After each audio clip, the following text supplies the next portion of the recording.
मंगेशकर रुग्णालयातील डॉक्टर सुश्रुत घैसास यांचा राजीनामा, गर्भवती ईश्वरी भिसे मृत्यू प्रकरणामध्ये वादात, प्रसूतीसाठी 10 लाख डिपॉझिट मागितल्याचा ठपका. माता मृत्यू अन्वेषण समितीकडून पुण्यामधील गर्भवतीच्या मृत्यूची चौकशी, रुग्णालयामध्ये दाखल करण्यास, तिच्यावर उपचार करण्यास विलंब, अहवालात उल्लेख. उपचार विलंबाबाबत आज अहवाल येण्याची शक्यता. मंगेशकर रुग्णालयाच्या मगरुरी आणि हलगर्जीपणामुळे गर्भवती महिलेचा मृत्यू, रुग्णासमोरच 10 लाखांची मागणी करण्यात आली, रुपाली चाकणकर संतापल्या. दीनानाथ मंगेशकर रुग्णालयामधील गर्भवतीचा मृत्यू नव्हे तर हत्या, डॉक्टर सुश्रुत घैसास यांच्या 24 तासाच्या आत कारवाई करा, खासदार सुप्रिया सुळे आक्रमक.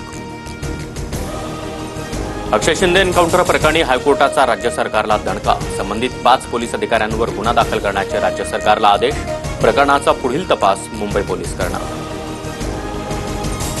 माजी क्रिकेटपटू केदार जाधव आज भाजपमध्ये प्रवेश करणार, दुपारी 3 वाजता केदार जाधवचा भाजपमध्ये पक्षप्रवेश.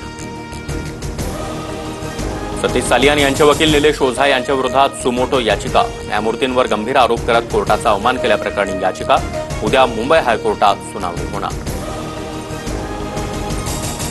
आज राज्य मंत्रिमंडळाची महत्वाची बैठक, दुपारी 1 वाजता कॅबिनेट बैठकीचं आयोजन.